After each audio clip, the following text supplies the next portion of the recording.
Tudo pela graça, chega à sua casa, ao seu tablet, ao teu telefone, ao seu computador, à sua televisão, é tudo pela graça, todo sábado, às 14 horas, aqui estamos para trazer mensagens de salvação, música, alegria, contentamento e esperança, né? Pessoal bonito, nossa plateia hoje está maravilhosa, temos aqui um astro do saber teológico, né? Está uma maravilha, hoje está muito bom. Pastores, presbíteros, diáconos, temos de tudo aqui. Mas vamos agora para a gravação desse programa com o pastor Fabiano Alves. Pastor Fabiano Alves, maricaense como eu. Prazer, que bom, enorme prazer estar é meu, tudo bom? Que bondade.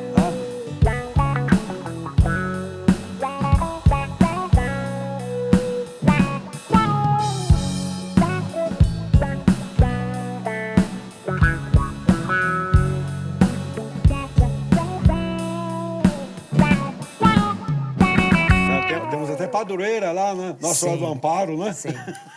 Na verdade, eu resido num bairro que era para ser a capital da cidade mesmo, né? Que é o São José de Embaçaí, portanto... São José de Embaçaí. Deveria ser ali, né? Sim, ali era para ser o centro da cidade de Maricá. Da cidade. Ele tem uma igreja congregacional, uma das mais antigas do Brasil, né? Sim, por coincidência, a minha família é fundadora dessa igreja. Rapaz. E eu fui pastor ordenado em 2007 também nessa igreja. Nessa igreja. Eu fui o primeiro pastor ordenado na igreja congregacional de Cachoeira de Maricá. Tá, e você deu certo depois, né? Sim, depois que saí, dei melhor. É brincadeira, né? Isso é bobagem. O Fausto deve estar arrepiado ali agora. Batistão, aquele Batista, olha. Sim, sim. É careca de tão Batista que ele é. É mesmo. Não é, Fausto? Mas eu estive naquela igreja várias vezes como criança, meus pais viram lá, que a minha mãe se converteu na igreja congregacional, depois foi batizado na Assembleia de Deus, meu pai e minha irmã foram para lá, eu me converti na Assembleia de Deus, fui batizado na Igreja Batista do Rio Douro pelo pastor Herodice Gonçalves Ribeiro e não saí da boa até hoje, tá? Estou na boa até hoje. Mas Fabiano, você dirige a igreja na sede, né? Lá... Na verdade, hoje eu tenho a própria denominação, né? Nós temos sou pastor da igreja Nova Estação Church. Nova Estação Church. Também uma igreja em São José, depois de Também em São José. A sede é ali? É ali em São José mesmo. É uma igreja muito nova ainda, né? Eu sou pastor desde 2007. Eu passei lá semana passada. Sério? Aliás, passei lá na semana passada, não, André, passei lá no próximo lá, que dia agora? Quarta-feira, não, terça. Passamos terça-feira lá, deixei um avião lá em Maricá. Tá lá, se não roubaram, tá lá na pista. Então é bom saber que tem um avião lá, né? Nós temos... eu tenho 2 aviões, um lá, outro lá na Juiz de Fora. Bom saber. Piloto avião também, se você quiser correr risco de vida, porque não é risco de morte, né? Não, não. Risco de vida é só voar comigo. Mas, rapaz, sua igreja, eu passei lá, sim, eu vi Sim, essa igreja, certamente você se recorda, é um mercado de muitos anos atrás. Eu ia com a minha vovó caminhando por em torno de 1 quilômetro, 1,5 quilômetros, para ir nesse mercado chamado Capri. Capri. E aí, quando nós chegamos nesse local, o Senhor falou de forma muito clara comigo que, por muitas vezes, eu fui ali para comprar alimento, mas eu estaria ali voltando agora para distribuir alimento. E tem sido, de fato, uma expansão muito grande naquele local. Temos alcançado diversas vidas ali. Eu lembro de Maricá com 3, 4 igrejas só, todas as denominações. Hoje o número lá é expressivo. Sim, né? muito expressivo. Muito. Muito expressivo. Hoje nós temos igreja bem relevante na cidade. Contudo, na sua ocasião, certamente era a igreja congregacional, uma assembleia... Era mais antiga. É a congregacional. A Batista, que é a antigona. Sim, sim. Eu fui batizado na igreja católica de lá, né? A de São José ou de Maricá? Não, lá de Maricá. De Maricá, na Nossa Senhora do catedral. Amparo. Sim, tem uma padroeira, Nossa Senhora do Amparo. Sim. Nunca me ajudou na vida, não. Mas, em compensação, Deus nunca me desamparou. Amém. Mas, Fabiano, é interessante que Maricá cresceu muito, né? Muita coisa. Muita coisa. Eu tenho ido lá poucas vezes, umas 2 ou 3 vezes nesses últimos 3 meses, e vi que é uma área urbana, completamente urbana. Sim, é assustador o crescimento da cidade de alguns anos para cá. Eu diria que de uns 4 anos para cá, triplicou talvez o número da população. E, consequentemente, vem algumas coisas boas do desenvolvimento e vem os problemas também. Contudo, o evangelho também tem crescido muito. Mas é o que a Bíblia diz, onde abundou o pecado, superabundou a graça. Exatamente. Isso aí não tem erro, né? Não tem erro. Exatamente. Não tem erro. Então tem sido superabundante o crescimento. Porque com a duplicação da rodovia Amaral Peixoto, aquele trecho ali, virou Rio de Janeiro, virou o subúrbio do Rio de Janeiro. Só que não é subúrbio, é região de fato é a região dos lagos, mas de direito não é, né? Ali não é metropolitana, mas de fato é a região dos lagos. Os lagos começam ali. Sim, começa ali, ainda que ela seja um pouco interior, que isso hoje já mudou muito o quadro. a cidade de Maricá tem tido um desenvolvimento muito grande, Tem, sim. até por conta do royalties do petróleo, que é o maior de todo o Brasil, e, consequentemente, traz benefícios para a cidade. Então é uma região agradável de viver. Sim, um clima muito bom, agradável. prédio boa. A Eu estava falando agora há pouco para o pastor Fausto, que está aí, que vai participar do próximo programa, que aqui a gente faz um mutirão, sabe? E grava 584 programas por vez e fica 2 anos em casa, né? A rapaziada não sabe disso, mas pelo menos eu fico, né? E quando eu fui concorrer, eu estava na esperança de concorrer ao pastorado da Igreja Batista de Maricá, e lá tinha e tem muitos parentes da minha esposa, os Boechat. Meu abraço aos Boechat todos de Maricá e do Brasil e do mundo, né? No mundo, fora do Brasil, nem pouco, já morreu todo mundo, né? Eu fui pregar lá e digo assim, opa, né? Eu, casado com uma Boechat, os parentes da minha esposa aqui, estou feito. Eles vão convidar um pastor batista, né, casado com uma Boechat. Aí eu, com a boca meio grande, que eu sou meio extravagante na fala, na brincadeira, Sim. me apresentaram ao púlpito, meus irmãos, eu estou muito feliz de estar na igreja da terra onde eu nasci, eu sou maricaense, eu sou papa savelha como todos vocês. Savelha é um peixinho chato, parece uma sardinha laje. Sim, conheço. Né? Da lagoa. E eu gosto daquele peixe, é gostosinho, fritinho. Frito é gostoso. É gostoso mesmo. Mas o maricaense não gosta de ser chamado de papa saveira. Dá briga em campo de jogo de futebol, esse negócio. Quando o time de outro lugar vai lá e fala que é um time de papa saveira, sai no tapa lá. Falei isso. Pediu pastorado. Não me chamaram nem para uma oração silenciosa. Nem para uma oração silenciosa. Acabou. Mas, de fato, o maricaense não gosta. Não gosta, não. Hoje não já perdeu muito esse costume. Mas alguns mais novos que vão nos assistir sabem que isso talvez não... nem incomoda nem mais incomoda ninguém mais. Porque, aliás, maricaense hoje tem muito poucos. Sim, A maior parte é de fora. A gente até costuma dizer, brincar, né, que Itaipuaçu, que é um bairro, ainda que pareça ser uma cidade, Itaipuaçu se tornou a zona sul de São Gonçalo.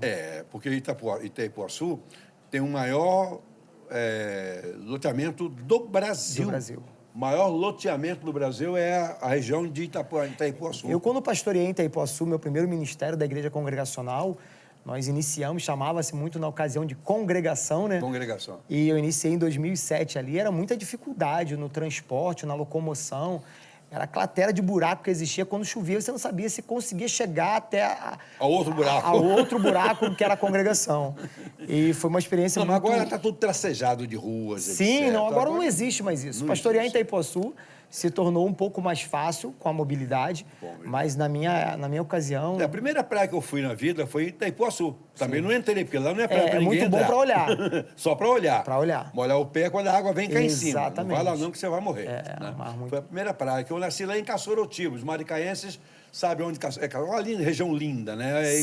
É igual Orlando, nos Estados Unidos. Uma coisa maravilhosa. É uma coisa linda, Caçorotiba. Nasci lá. Mas você... tem embaixo da sua congregação, do seu domínio, do seu controle, tem mais algumas igrejas? Não, por hora não. Nós temos a única igreja que está em São José, em Baçaí. Esse ano estaremos fazendo uma visita a Portugal, debaixo de uma palavra que recebemos de Deus. Vamos para conhecer, para orar. Eu até então não conheço a Europa, já fui pastor fora do país, na América Central. Contudo, nós estaremos indo para conhecer e ver a direção que Deus quer nos dar. Mas a Nova Estação Church é uma igreja muito nova, de um ano e 9 meses apenas. Faremos 2 anos agora, dia 8 de março, Dia Internacional da Mulher, e o meu aniversário. Que 8 de Deus março. me presenteou. Foi uma igreja que iniciou na varanda da minha casa, com apenas uma única pessoa. Se a minha mãe estivesse viva, iria fazer aniversário no dia 9 de março. É mesmo? Mas vocês não são parentes, não são tão lembros, não estão muito lembros, não, perto deles, não. Mas você já esteve no exterior, pastoreou onde? Sim, pastoreei no Panamá, na América Central. Na ocasião, quando nós chegamos em 2015 para 2016, eu tinha já deixado a igreja congregacional, 2 igrejas que iniciamos na denominação congregacional. E por uma questão de visão, eu entendi que não daria continuidade a esse ministério. Foi aí que nós iniciamos o contato com a Batista da Lagoinha. Presidida pelo pastor, até então, o pastor Márcio Valadão, que hoje é conhecido como a Lagoinha Global. E nós recebemos a cobertura dele, E eu nunca tinha sido batista e muito menos da Lagoinha. Que pena, né? Não é falso, que pena. Ele nunca tinha sido batista. Eu sempre fui crente mesmo. Brincadeiras à Olha parte. só, tô falando que sempre foi crente. Brincadeiras à parte, mas nunca me desviei por isso. Só essa Não, isso é etapa da brincadeira. vida. Mas no Panamá você ficou quanto tempo lá? Eu fiquei 4 anos no Panamá. Eu passei no Panamá 2 ou 3 vezes, mas só de passagem. Só País trocando- lindo, país trocando lindo. ideia, isso que é lindo. Recebem muito bem nós brasileiros, temos uma recepção muito calorosa da parte deles. Eu não falava nada o idioma, não sabia o que era uma alabança. Na Alabança. Alabança para mim é fazer algo ruim, né? E agora vamos daqui a Mas lá pouco. fala-se muito inglês também. Fala-se muito, contudo, o idioma que prevalece, o oficial do país é o espanhol, assim como a moeda oficial é o balboa, contudo o que prevalece é o dólar americano. Então, para mim, foi muito difícil você pregar num idioma do qual você não domina. Mas você fala espanhol. Eu predigo um pouquinho, pero não é muito bueno. Tenho uma acentuação carioca. O carioca é uma taxa que a língua, o carioquês é uma língua internacional. Sim, né? sim. O carioca se vira, como se certa diz, feita, se vira nos duas 30. ocasiões interessantes, não faz parte do programa, mas o nosso programa é um programa alegre, né? Pelo menos eu sou um camarada alegre, até porque os salvos têm que ser alegres mesmo. Sim, Porque com certeza. triste de cara, Alegrai-vos no não, Senhor. Não gosto desse negócio. Outra vez vos digo, Eu alegrai-vos no estava Senhor. no Walmart lá Estados nos Unidos. Estados Unidos, lá na Disney, na perna da Disney. Estava no Walmart, fui fazer umas compras, queria comprar um remédio, melatonina, que é um remédio bom para dormir, etc. Aí o Walmart tem tudo, e tem um setor de farmácia, medicamento, que é maior do que um Gigante. supermercado daqui. Aí eu fui lá procurando melatonina, não achava. Tinha um camarada me procurando alguma coisa, eu juntei todo o meu inglês, que pude, que não pude, e perguntei a ele se ele tinha visto em algum local ali a melatonina. Ele ficou assim meio desnorteado e virou: Fulano, onde é que a gente viu melatonina? Era um brasileirão paulista que estava Sim, isso se passou comigo. Perfume Land. Quem vai em Orlando procurar essa loja de cosméticos vai chegar lá. Eu não sei falar nada em inglês. Já fui para os Estados Unidos algumas vezes sozinho. E essa vez, entrando nessa loja, eu olhei para o segurança, preocupado com o que eu ia abordar. Abri a boca, era um brasileiro. Ele falou assim: você está preocupado em falar em português? Porque, de fato, você encontra muito brasileiro. É aquela história. É sim, é brincadeira. Tem até aquela piada que você sabe falar em inglês, fala oui. Mas o oui não é inglês, é francês. Então você falar francês também, pronto. Mas é muita coisa. E aconteceu depois. Cá em Miami, eu estava no portão de embarque, estava aguardando hora de embarcar, etc., ia demorar. Quando eu tomar um café, andei um pouquinho, vi uma cafeteria bonita, tinha uma moça lá bonita atendendo. Capricei também no meu inglês, perguntei se tinha cappuccino, ela falou: você é brasileiro, né? Sim. O meu bom dia, o meu buenos dias, já sabiam que eu não era hispano. Ah, sim. Muitos achavam que eu era marroquino, indiano, pela minha feição. Você tem... Sim. Dá para imaginar que você seja indiano, né? Sim, e então, assim, a grande parte não imaginava que eu fosse brasileiro. E quando falava que era brasileiro, era aquela Com coisa... a barba, então, você é um indiano perfeito. eu às vezes deixo ela um pouco Mas, maior. pastor, o seu ministério tem... A sua igreja hoje tem mais ou menos quantos membros lá? Hoje nós estamos girando em torno de 160 a 200 membros. Beleza. E é uma igreja muito nova, uma igreja que iniciou, assim, do zero com uma... Mas a church no Brasil tem quanto tempo? Ela tem apenas 1 ano e 9 meses. Todas elas? Porque tem várias. Não, perdão. Não. A Nova Estação A Church. sua. A Church em si, ela, que na verdade é a igreja em inglês, ela, para algumas pessoas, até algumas denominações iniciaram por conta de uma alavanche que veio. Nós tínhamos um propósito de ter uma igreja com todo o nome em inglês. Porém, para a região não ia cair bem. Por que isso, pastor? Porque nós temos uma visão global de alcançar outras nações. Exemplo simples. Para o hispano falar Lagoinha lá no Panamá era uma dificuldade muito grande. Não vai falar nunca, só vai ter que dar um nó na língua. Porque não existe NH. É N com tio. Não existe. Então, a compreensão para eles era muito difícil. Então, isso... Como é que eles fazem o diminutivo lá? Na verdade, praticamente não há. Então, não há diminutivo. É grande ou é pequeno? Então, ficaria... É mais grande ou... É mais grande ou mais menor, né? Eu reclamei tanto... Ou mais menor. Tá vendo que a criatividade aqui é uma beleza, né? Ou mais menor. Mas o trabalho, a sua igreja é, na verdade, o trabalho do Brasil, que está se começando no Brasil. O irmão tem vontade de voltar e fazer uma viagem para onde você falou? Para Portugal agora, esse ano é a nossa meta, para conhecer essa terra. Conhecer e aguardar a orientação de Deus. Exatamente. Privilégio de conversar com o irmão, Deus abençoe o irmão. Agora vamos ouvir os cantores, cantor e imagens acompanhantes. Sim, Luan, sim. aquele Luan. Luan, vamos lá. Você é maricaense também, Luan? Sim. E os outros também são maricaenses?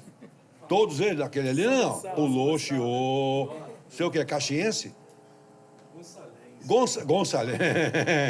E o outro lá na ponta? Hein? Niteroense? É, rapaz.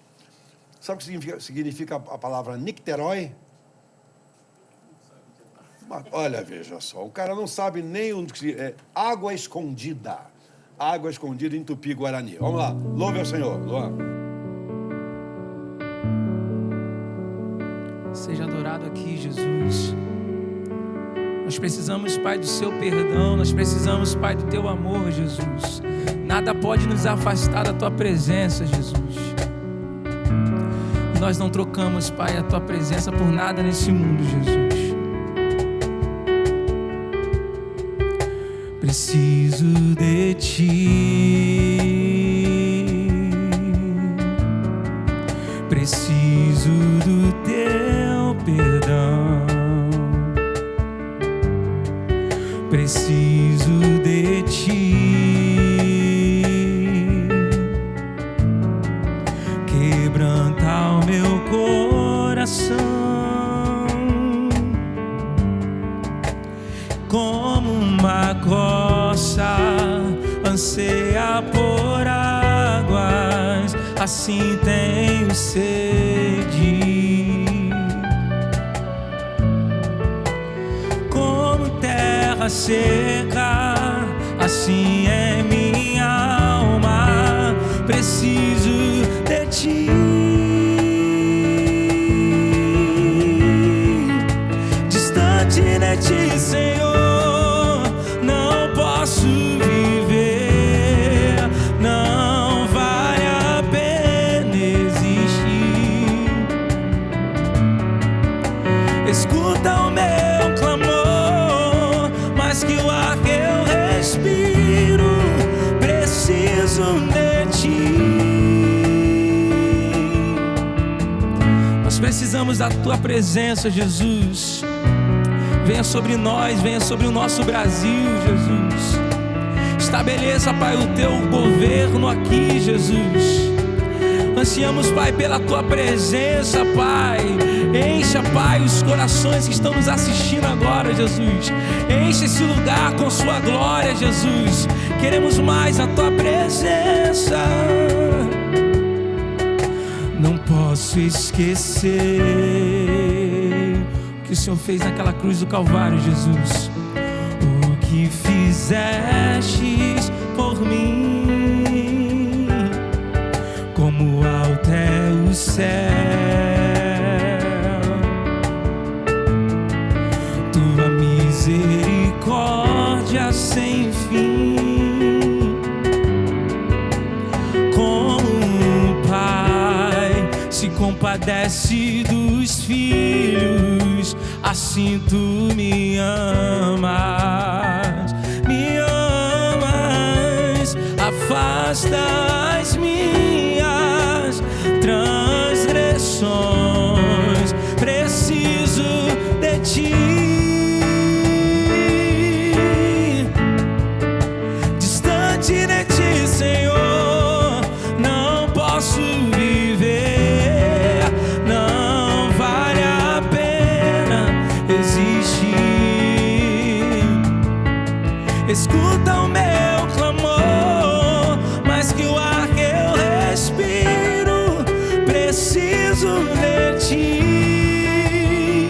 Distante de ti, Senhor, distante de ti, Senhor, não posso viver, não vale a pena, não vale a pena viver longe da tua presença. Escuta o meu clamor, mais que o ar que eu respiro, preciso de ti. Se as lutas vêm, se as lutas vêm tentando me afastar de ti, e frieza e escuridão procuram me cegar, mas mas eu não vou desistir. Ajuda-me, Senhor, eu quero permanecer contigo até o fim. Distante de ti, Senhor, não posso viver. Não vale a pena existir. Escuta o meu clamor, mais que o ar que eu respiro, preciso de ti.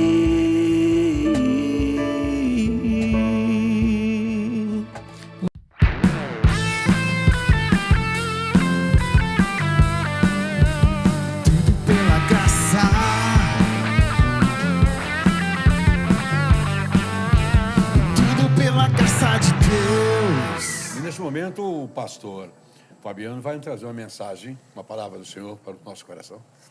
Eu sou apaixonado por um texto que se encontra em João capítulo 11, quando nos fala da morte ou da enfermidade de Lázaro. Eu acho tão tremendo que o Senhor não vai nos falar no versículo de número 4, que esta enfermidade não é para a morte, mas para que a fim dela o nome de Deus seja glorificado. Contudo, esse homem vem a morrer. E é mais lindo, mais precioso que no versículo de número 6, ao saber da notícia que o seu amigo Lázaro estava doente, a Bíblia vai dizer que Jesus demora ao ir ao seu encontro. Talvez você que me ouve, você que nos assiste nesta tarde, está esperando uma resposta dos céus e Jesus demora a te responder. E muitas das vezes é proposital. Algumas coisas na palavra, que se encontram na palavra, geram em mim uma fascinação. Como Jesus ele é levado ao deserto pelo Espírito Santo. Quantos de nós achamos que é o inimigo, que são as provações, são os ventos contrários, mas às vezes é o próprio Espírito que nos conduz ao deserto. Talvez alguns estejam passando por esse momento de adversidade, sem ter resposta, sem saber o que fazer, mas deixa eu te falar, querido, Deus não perde controle de nada. A Bíblia vai nos falar em Isaías 64, versículo 4, se eu não me falha a memória, que desde o tempo remoto, desde os tempos antigos, ouvidos não ouviram, nem olhos viram um Deus que trabalha por aqueles que nele esperam. Se a tua esperança está no Senhor, faça algo nesse dia para que você compreenda. E ao chegar naquela aldeia, naquele local, os discípulos não eram muito a favor, afinal de contas Jesus estava sendo perseguido na Judéia, em toda a Judéia, mas ao voltar diz que Marta e Maria já vão ao encontro e começam a se desesperar e dizer para ele: mestre, agora não há mais o que fazer. Quantos de nós estamos assim, clamando, jejuando, orando, buscando ao Senhor por uma resposta, e quando Ele vai ao teu encontro, você diz para Ele: agora não há mais o que fazer. Quantos de nós chegamos ao limite, mas chegamos ao limite proposital? É a própria mão, é a própria vontade soberana do Senhor que permite alguns de nós chegar ao limite.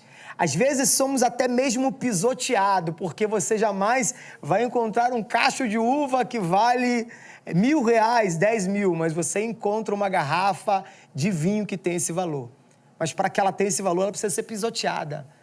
Então, às vezes, nós passamos por momentos que é incompreensível, é difícil de entendermos, mas que nesse dia, nessa tarde, você tenha a compreensão, ou mesmo não compreendendo, tenha certeza de que Deus é contigo. E ao chegar naquele lugar, saber da notícia, a Bíblia vai nos falar que Jesus chora.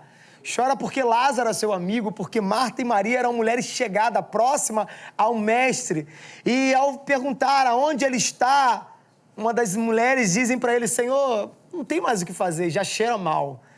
Quantos problemas que estamos vivendo, não há mais o que ser feito, já cheira mal. Quantos sonhos você tem engavetado e que já está em estado de decomposição, e talvez você fale, pastor, não há mais o que ser feito, meu ministério já está em decomposição, a minha família já era, tudo foi jogado de lado, eu não tenho mais o que fazer.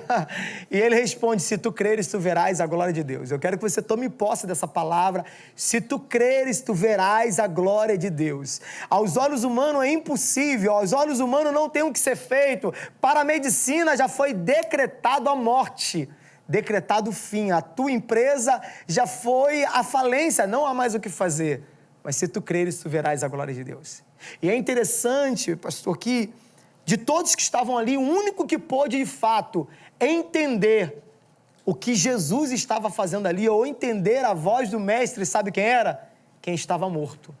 Marta, Maria não compreenderam. Os que estavam ali, os escribas, fariseus, os que acompanhavam, os doutores da lei, criticavam, o que ele vai fazer? Não há mais o que ser feito, ele até está chorando, debochando até, mas o Senhor nos fala na sua palavra que ele libera uma palavra para alguém que podia entender. E o único que foi entender a voz de Jesus foi Lázaro. Sabe o que eu aprendo com essa palavra? Que muitos de nós precisamos morrer na nossa vontade para ser sensível à voz de Deus. Porque o único que ouviu a voz de Deus era aquele que já estava morto. Marta, Maria, todos os seus discípulos que acompanhavam, os escribas, ninguém entendiam a voz do mestre, mas Lázaro, ele reconheceu e ele obedeceu, mesmo estando já em decomposição. O corpo já cheirava mal. Mas interessante que algo nós precisamos pegar nessa palavra, nesse contexto. Antes de Jesus liberar a palavra a Lázaro, ele fala para Marta e Maria, tirai a pedra. E eu te pergunto, esse Deus Todo-Poderoso que ressuscitou um homem já em decomposição, o que era para ele tirar a pedra que tapava essa gruta, essa caverna, esse túmulo, como era na ocasião? Era nada. Ele poderia tirar a pedra. Sabe o que Deus nos ensina nessa palavra? Que aquilo que cabe a você, não espere Deus fazer. Tem coisas que nós estamos achando que é um milagre, Deus fala assim, não é milagre, filho, você precisa de uma transformação. Você precisa arregar as suas mangas e cair para dentro, fazer acontecer. Tirar a pedra da gruta poderia ser para homens e mulheres, e assim o Senhor determinou para que eles retirassem a pedra. Quando você vê a lagarta passando pelo processo do casulo e se transformar numa borboleta, ela não passou por um milagre, ela passou por uma transformação. Algumas vezes o que nós estamos precisando é isso, tomar a ação e passar pela transformação. Contudo, o que nós aprendemos é que quando Jesus libera essa palavra, aquele homem vem para fora. E que em nome de Jesus o teu milagre possa vir para fora. Mas antes, volto a dizer, é preciso você tomar uma ação. É preciso você crer de que aquilo que cabe a você, Jesus não vai fazer. Entenda isso. Nós precisamos entender de fato que o Senhor, Ele é poderoso para fazer milagres. Mas milagre não se explica, milagre se vive. Então, se você tem explicação para o teu milagre, não é milagre. É uma transformação que cabe a mim e a você fazer. E Jesus, ele ao liberar essa palavra, Lázaro vem para fora e ele vem todo envolto naquela espécie de atadura, de lençol.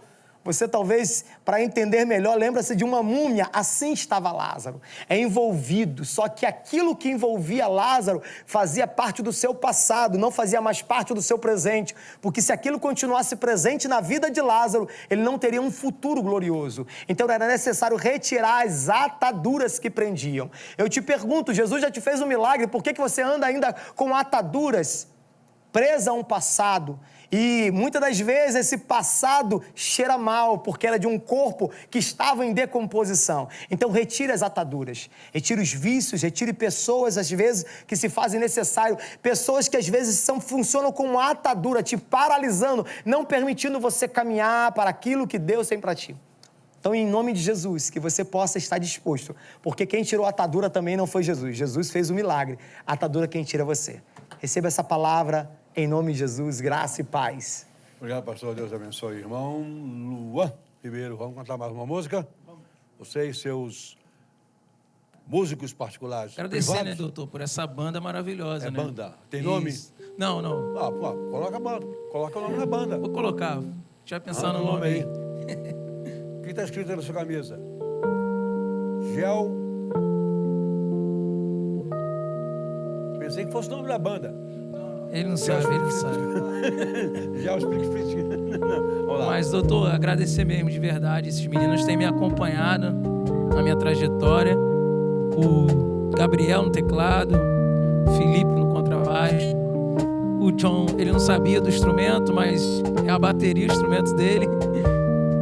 E eu louvo a Deus pela vida de vocês, tá? Deus abençoe vocês. Te adoramos, Senhor. Lindos são os teus caminhos para mim, Jesus.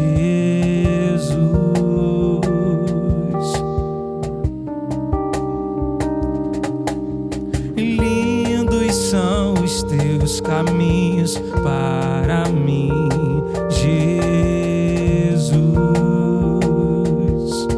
Estou apaixonado por ti, Jesus. Eu estou apaixonado, estou desesperado. Vem habitar em mim, vem habitar em mim. Eu estou apaixonado, estou desesperado. Vem habitar em mim, vem habitar em mim, amado da minha alma.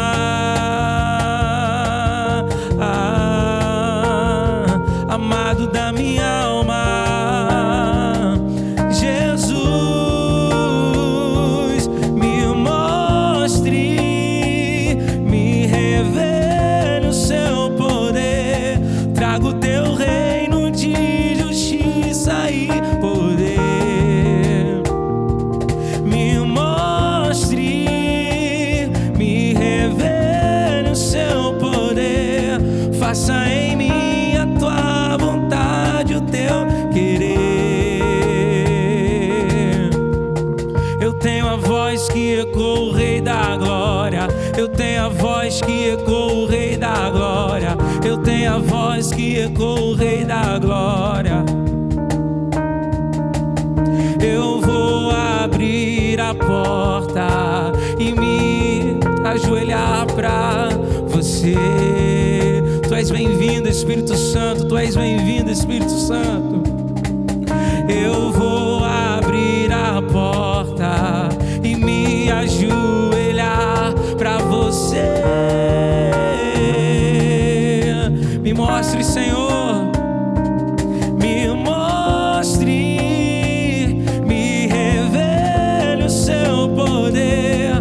Traga o teu reino de justiça e poder.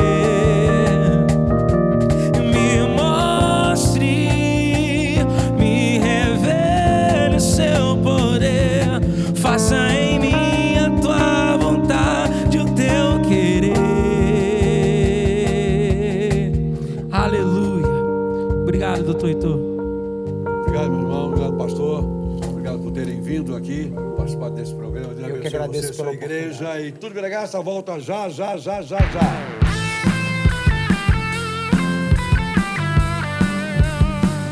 pela graça.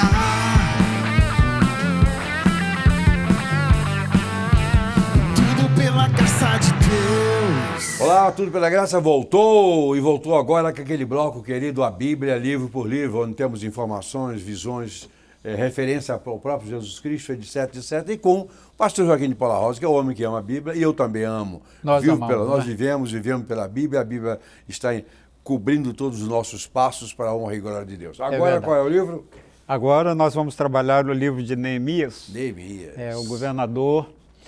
E quando eu olho, pastor Heitor, esses personagens da Bíblia e nós nos olhamos, a gente não tem como ir lá para o Novo Testamento, ainda que nós estejamos trabalhando lá para trás, especialmente no livro de Paulo aos Efésios, quando fala naqueles primeiros 16 versículos da unidade da fé, adoração ao único Deus, uma só fé, um só batismo, todo aquele preâmbulo do capítulo 4 de Efésios, mas especialmente quando chega naquela parte em que diz que, tendo Jesus subido às alturas, deu dons aos homens, no sentido de dar pessoas que realizam grandes feitos. E lá tem aquela categoria de apóstolos, profetas, evangelistas, pastores, doutores e mestres, querendo o aperfeiçoamento dos santos para a obra do ministério. Quando eu olho a Bíblia como um todo e chego a esse livro que nós estamos considerando agora, de Neemias, e vendo a obra que ele e Esdras realizaram, a gente fica encantado com a leitura que nós fazemos da Bíblia e a prática que a gente vive nas igrejas. O irmão e eu estamos caminhando aí, no meu caso, para 60 anos de vida cristã. Nesse ano de 2025, no final do ano, eu faço 60 anos de vida cristã, 60 anos. E 54 de ministério pastoral, de ministro de Deus aqui no Brasil e trabalhando também em vários outros países, especialmente através da nossa Junta de Missões Mundiais, dos Batistas Brasileiros, e aqui no Brasil, através da Junta de Missões Nacionais e do tempo que tive o privilégio de dirigir a nossa editora Juerp, de saudosa memória, com um trabalho gigantesco que a gente pôde fazer aqui. Mas eu fico encantado quando eu olho para Neemias, para Esdras, quando eu olho para Salomão, para Davi, para esses servos que no passado dirigiram o povo de Deus em grandes feitos, não só em termos de conquistas, mas também de realizações, como é o caso desse livro que nós temos em foco agora. Um livro histórico, na série do Cânon do Velho Testamento, o 16º livro em posição, um livro que é o livro da reconstrução. Um livro com 13 capítulos, 406 versículos, a gente leva mais ou menos 15, 20 minutos para ler esse livro numa leitura corrida. Neemias é o governador da Judéia, aquele que está liderando do ponto de vista político, mas teocrático, o reino de Deus, escrito esse livro lá pelo ano 420 a.C., provavelmente ainda no cativeiro babilônico, de lugar incerto naquela área do planeta, para a nação judaica. É um livro que cobre um período de aproximadamente 11, 15 anos no máximo. O tema central do livro é a reconstrução das muralhas de Jerusalém. Primeiro houve a reconstrução do próprio templo e depois a reconstrução das muralhas de Jerusalém para que a cidade estivesse completa para o retorno do povo de Deus para aquela terra. A terceira leva, porque o povo voltou da Babilônia em três momentos. E esse foi o último momento em que ele voltou, já sob o governo de Neemias, o governador. O verso-chave desse livro de Neemias está no capítulo 2, verso 20, que diz assim: Então lhes respondi, ó Deus do céu, o Deus do céu é que nos fará prosperar, e nós, seus servos, nos levantaremos e edificaremos, mas vós não tendes parte, nem direito, nem memorial em Jerusalém. Neemias estava enfrentando ali a oposição dos inimigos, aliás, tanto Esdras quanto ele enfrentaram os inimigos que não queriam a reconstrução do templo, que não queriam a volta do povo de Deus. Mas Deus proveu para Neemias e também para Esdras os líderes principais, as pessoas necessárias, os profissionais liberais, os técnicos necessários, não só para a reconstrução do templo, mas também para reconfigurar a cidade toda em termos de segurança, para que o povo, em voltando de Babilônia, pudesse ter pelo menos um primeiro tempo, como teve de fato, de paz, de tranquilidade, de matar a saudade de um lugar onde eles perderam por um determinado tempo.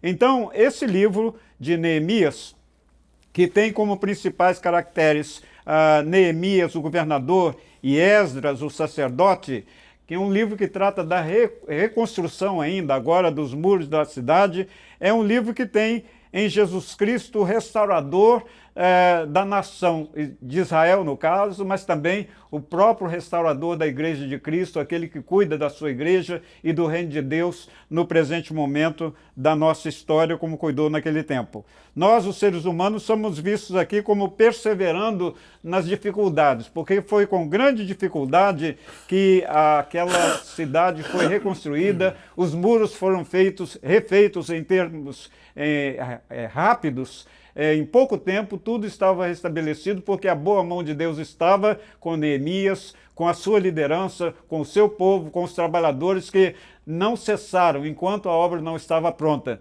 mostrando para nós que nós também precisamos ser persistentes naquilo que nós fazemos, oferecendo os nossos próprios corpos, como Paulo nos aconselha na carta aos Romanos, no capítulo 12, para que nós nos apresentemos e apresentemos os nossos corpos como um sacrifício vivo, santo e agradável a Deus, que é o nosso culto racional, a nossa devoção inteligente. E em fazendo isso, nós experimentamos qual seja a boa, agradável e perfeita vontade, como Neemias e Esdras experimentaram no tempo tanto da reconstrução do templo, quanto também na reconstrução da cidade e na volta do povo para habitar na terra que Deus lhes dera através de Moisés e de Josué.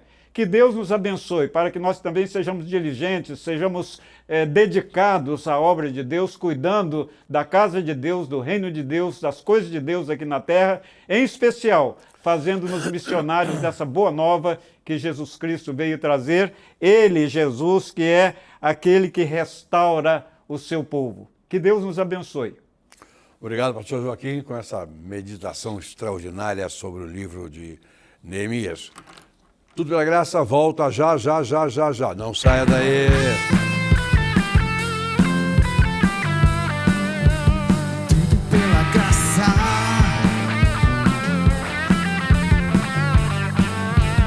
Tudo pela graça de Deus. Tudo pela graça, voltou com aquele bloco maravilhoso. Eu gosto muito desse bloco. Você pode não gostar, mas eu tenho aprendido muito, tenho aprendido bastante. Tem sido muito bom para o meu coração. Li e gostei, até porque todos que leem vão gostar de muita coisa. Vamos lá para esse momento, nesse programa com Li e Gostei, com as frases maravilhosas que temos. Vamos lá. O que Jesus realizou na cruz pesa mais do que o nosso pecado e vergonha. Olha que coisa, né? É verdade, não é? Porque Jesus ele fez o sacrifício por nós que não merecíamos, não tendo ele pecado. Então, ele era o único que não merecia e fez por nós que merecíamos a cruz. Uma desproporção absoluta, coisa só de Deus, né? Hebreus, eu gosto muito, Hebreus 12 fala sobre isso, né? Olhando firmemente para Jesus, autor e consumador da nossa fé, o qual, pelo gozo que nos estava proposto, trocou a ignomínia da cruz, veio sobre ele, o peso da cruz veio sobre ele, quando deveria estar sobre nós. E foi pesado. Foi. Porque, às vezes, a gente olha alguns filmes, como o Mel Gibson fez lá há muito tempo atrás, e um e outro faz, a gente olha os pregos sendo cravados nas mãos dele, nas suas pernas, a lança se perfurando do seu lado, o sofrimento muito grande. Não, foi. Não existe sofrimento possível ao homem maior do que o que eles padeceu. É verdade. Mas não existe. Não, isso é relativo. Não.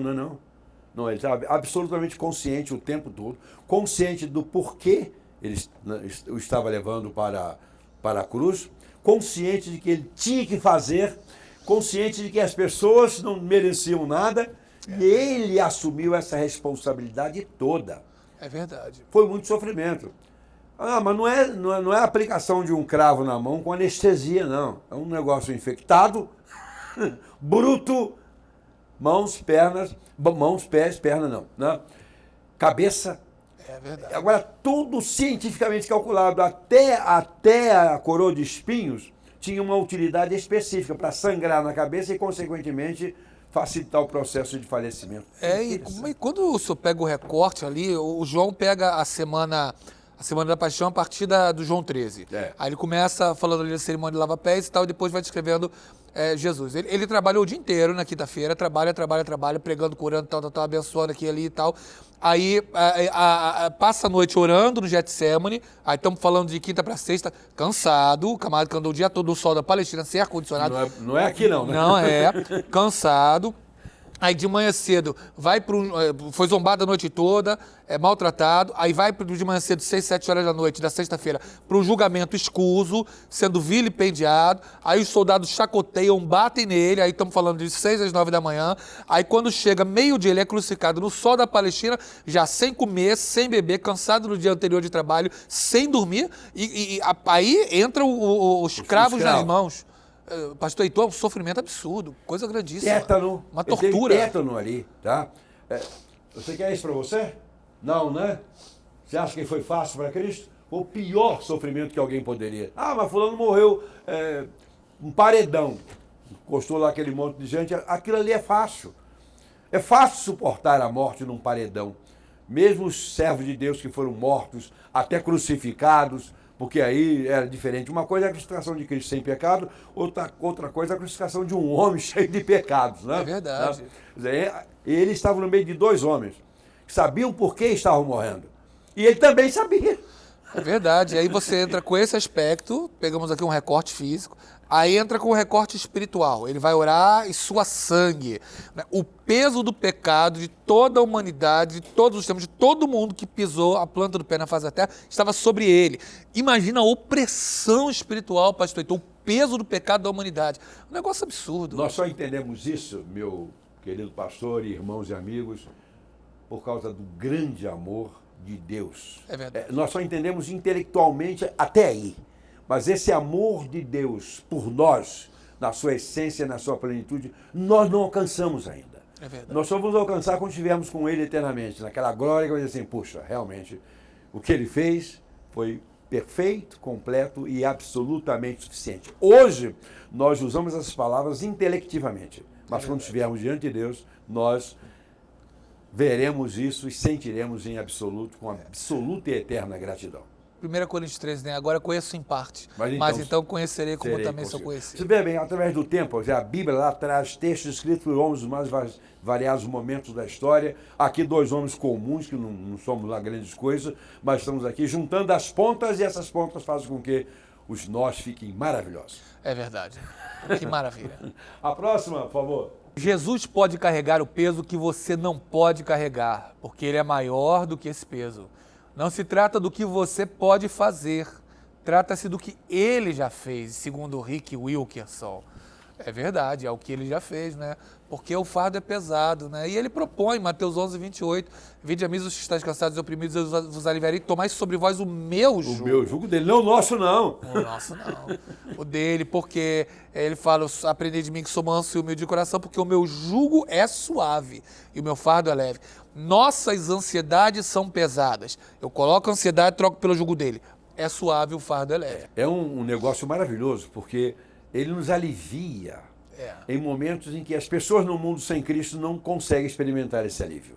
É verdade. É o peso que ele carregou por nós já foi grande, o preço já foi pago, e agora o que eu tenho que fazer é viver uma vida de obediência a ele. E isso aí ele me ajuda fazendo. E ele ajuda a todos aqueles que o procurarem, sem distinção, sem nada. Ele não tem nenhum preconceito, nenhuma particularidade, ele não é passional em nada, Deus não é passional, ele olha para o mundo todo na mesma condição. Você vai, tem gente milionária, eu vejo aqueles filmes e mensagens daqueles árabes maravilhosos, que um carro de ouro, não sei o quê, eu vi há poucos dias lá, um camarada, um oficial do exército lá do Marrocos, beijando a mão do príncipe herdeiro, né? O cara se sente o cara, né? O grande. O que ele é? Nada. É verdade. Nada absolutamente bem. Tudo isso sucumbe diante da misericórdia, da graça, do poder e do amor de Deus. É por isso que o Eclesiastes diz, é melhor ir à casa onde há luto do que onde há banquete, né? Então a gente vai lá, vê que todo mundo é pó, todo mundo vai cair. Aquela ilustração que se conta sobre Alexandre, que a gente nunca sabe se é verdadeira ou não, quando ele diz, olha, quando eu enterrar, deixa a minha mão para fora, para que percebam que esse é o fim de todos os viventes, distribuam os meus ouros, para que saibam que a gente não leva nada. Então essa é a realidade. Todos nós somos pó, ao pó retornaremos. No céu só há um trono, e esse trono já tem dono, que é de Jesus. Quando realmente, num ambiente de luto e de sofrimento, que vem depois, que pode vir e virá com Cristo, é sempre alegria. Mas num ambiente de alegria, de felicidade, segundo o mundo, que vem depois é sempre tristeza, mágoa, derrota. É verdade. Né? Quanto mais alegria você vir sendo experimentada pelo povo, maior será o sofrimento no dia seguinte. E a gente tem visto isso, Tem né? visto isso, né? Principalmente entre a juventude aí, translocada, que precisa de sentido para viver. A próxima, por favor. Certas pessoas são boas em vir a Jesus, mas não são boas em aceitar o seu jugo. Frase que todo crente tem de manter na cabeça, diz Rick Wilkerson. As pessoas elas querem ter Jesus como seu Senhor, como seu Salvador, né? Mas não como seu Senhor. Não querem que o jugo, aquela coisa que é da cultura urbana, a gente às vezes fica um pouco longe dessa realidade, né? Aquilo que se coloca sobre o animal para direcioná-lo, para orientá-lo, né? E a questão é que a gente às vezes não entende, por falta de uma cabeça matemática, que há uma rota, há um alvo que Deus traçou. Se eu me desviar 1 grau dessa rota, o final vai parar muito longe daquele objetivo que ele traçou. Então eu tenho que pegar o jugo para que ele me coloque na rota, porque eu não posso sair 1 grau da rota. 1 grauzinho é pouco. Não, é pouco aqui. E agora? Mas lá no fim, pode dar 360 graus. Olha, multiplica esse 1 grau aqui por 40, 50, 60 anos de vida. Vai abrindo e você bate no abismo. É verdade. Quem voa, especialmente quem voa, tem que ser rigoroso com a questão da linha. Não pode errar nem 1 grau. Não, que grau? Que isso? Não pode nem um cabelinho. Você tem que estar ali rigorosamente atento a tudo. Porque a medida que a gente tem aqui, ela só existe aqui. Lá no fim, ela não existe mais. Sim. Ela já abriu e abriu muito. Então, por isso que as pessoas acham que estão bem hoje, felizes hoje, né? Tranquilas, comendo, bebendo, e se divertindo para lá e para cá, mas não está pensando lá na frente. Ela pode estar ali com um estágio inicial de um câncer que vai lhe matar, ou de um infarto, ou de alguma coisa lá na frente. E ele não pensa lá na frente. É verdade. Não podemos nos afastar, esses motivos são óbvios, mas exatamente porque a problemática espiritual que temos no princípio é uma, no final é a eternidade, com Deus ou nas trevas sem Deus. É verdade. E a distância entre o aqui e agora, ou seja, o aqui e o daqui a pouco, ou seja, no meu estado atual de não ter Cristo e ter a Cristo daqui a pouco, é alguma coisa muito simples, é só abrir o coração, é só se entregar. Só abrir o coração. Mas é tão fácil, tão simples, que as pessoas às vezes querem complicar. O ser humano, ele complica, o diabo implica, Jesus simplifica. Jesus não é simplório, mas ele faz as coisas simples para que o mais simples possa alcançá-lo e a gente complica o negócio. Porque na verdade o reino de Deus, a obra de Deus em todo o tempo todo o tempo todo vai sempre assim, é alguma coisa absolutamente rigorosa, perfeita. Não traz mal para ninguém, não desagrada em nada, não descontenta em nada, visa a felicidade pura. Isso é tão bom e tanta gente não quer saber disso. Que coisa, né? Jesus só fez o bem, a gente só faz o bem e tem gente que não quer saber. Mas é por isso que a vida de Jesus é sempre o nosso paradigma, né? O nosso modelo. Porque você olha para Jesus, Jesus não fez mal a nada, a ninguém, só fez o bem. E tinha uma raça de fariseus, saduceus, tantos outros pequenos grupos que pediram a crucificação dele. Terminando esse bloco agora, né, de Tudo Pela Graça, mas estamos terminando também o programa de hoje. Mas não fique triste, no sábado às 14 horas estaremos de novo aqui. Às vezes é 14 e pouco, né, 15 horas, porque os sistemas eletrônicos que nos assistem às vezes falham. Né? Nós não falhamos não, né? Falhamos às vezes, mas também não vou contar em que nós falhamos não. Mas, na verdade, estaremos aqui no próximo sábado com este programa, com tudo de bom, com alegria, com mensagem, com música e com li e gostei, li e gostamos, com a palavra fácil, agradável, espiritual e importante do pastor Henrique Ribeiro. Até o próximo sábado, se Deus quiser.